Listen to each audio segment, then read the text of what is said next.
मी सुरुवातीलाच महायुतीचे साधारण मी आता काही माझ्या सहकार्याने विचारलं तर त्यांनी सांगितलं की जरी पुढचे काही राऊंड झाले तरी देखील महायुतीचे सर्वच्या सर्व म्हणजे 9च्या 9 उमेदवार निवडून यायला काही अडचण नाही।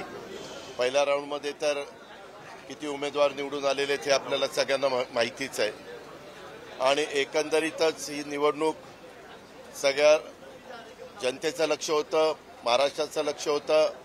वेगवेगळ्या प्रकारच्या बातम्या सातत्याने पसरवल्या जात होत्या, पण मला एका गोष्टीचं समाधान आहे की आमच्याकडे पण मतं तशी 42च होती, परंतु त्याच्यापेक्षा अधिक मतं मतदारांनी, आमदार महोदयांनी शिवाजीराव गर्जे आणि राजेश विटेकरांना दिली।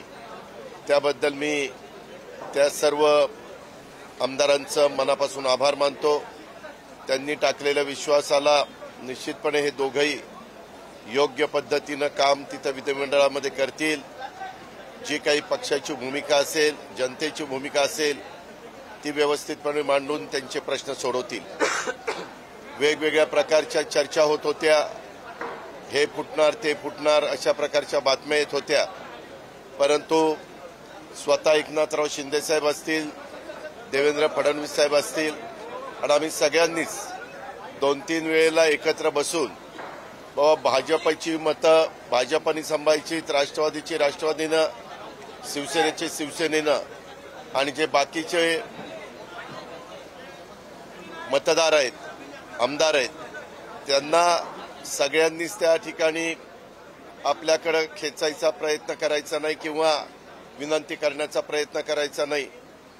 तर आम्ही साधारण वेगवेगळी जबाबदारी वेगवेगळ्या पक्षांनी वाटून घेतलेली होती आणि ती जबाबदारी वाटून घेतल्यानंतर आमची महायुतीची एकंदरीत एक युनिटी ही याच्यातनं सगळे महाराष्ट्राला पाहायला मिळालेली आहे। इथून पुढे देखील विधानसभेच्या निवडणुकीमध्ये अशाच पद्धतीची एकी ठेवून आम्ही सगळेजण पुन्हा महायुतीचं सरकार आपल्या राज्यामध्ये कसं निवडून आणता येईल याकरता परिश्रम करू।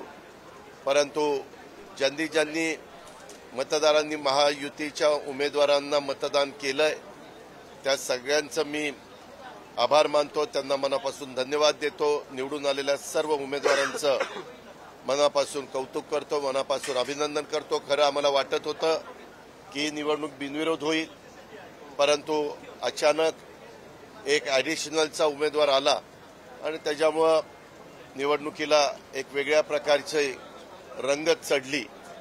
पण आता निकाल आल्यानंतर साधारण चित्र स्पष्ट झालेलं आहे आणि खूप मोठ्या संख्येने महायुतीचे आमदार विधान परिषदेमध्ये निवडून गेलेले आणि तिथं पण अधिक चांगलं बहुमत महायुतीला मिळालेलं आपल्याला सगळ्यांना पाहायला मिळालेलं आहे। याकरता ज्या ज्या गोष्टी आम्ही सांगितल्या त्या सर्व आमदारांनी ऐकल्या, टीका टिप्पणी झाली, मीडियाला दाखवण्यात आलं, यांना इकडं नेलं तिकडं नेलं, परंतु शेवटी प्रत्येक जण एक परिवार म्हणून सगळ्यांना एकत्र ठेवण्याचा प्रयत्न त्या बाबतीमध्ये करत होते। कुठेही वेडेवाकडे प्रकार न घडून देता अतिशय लोकशाही पद्धतीनं ही निवडणूक पार पाडण्याचा प्रयत्न आम्ही महायुतीनं केला आणि त्याला चांगलं यश मिळालं। त्याचा मनापासूनचा आनंद आणि मनापासूनचं समाधान मला आहे, माझ्या सगळ्या कार्यकर्त्यांना आहे, आमच्या सगळ्या आमदारांना आहे, आमच्या सगळ्या सहकाऱ्यांना आहे, महायुतीला आहे। एवढंच मला अदृश्य शक्ती कोण होती दादांच्या मागे, कारण दादांना 42 आमदार असताना देखील अधिकची मतं मिळाली आणि दोन्ही उमेदवार निवडून मी तुम्हाला सांगितलं ना की ह्याच्यामध्ये आम्हालाही मतं तशी बघितले तर कमी होती। आपले स्वतः एकनाथराव शिंदे साहेबांना पण तशी मतं कमी होती, परंतु जे अपक्ष असतात, जे इतर काही छोटे छोटे तिथले पक्ष आहेत ते असतात। आता बच्चू कडू साहेबांनी तर तुम्हाला सगळ्यांना सांगितलं की मी ह्यावेळेस माझी दोन्ही मतं शिवसेनेला दिलेली। अशा प्रकारे वेगवेगळ्या मतदारांनी, आमदारांनी आपली भूमिका त्या ठिकाणी स्वीकारली आणि त्याच्यातून हे सगळे उमेदवार निवडून आलेले आहेत आणि त्या गोष्टीचं समाधान आहे. मी खरोखरीच सगळ्यांचं मनापासून आभार मानतो, मनापासून ह्या सगळ्या उमेदवारांचं अभिनंदन. आपको कैसे देखते हैं? आपके ऊपर बहुत सारी टीका टिप्पणी हुई कि बहुत सारे वोटर रूठ रहे हैं, विधायक इधर से उधर जा रहे हैं, उसके बाद आज का चुनावी नतीजा किस तरीके से देखते हैं? हमारे पास टोटल वोटर थे 42, हमारे कैंडिडेट को वोट मिले 47, तो इसीलिए हमें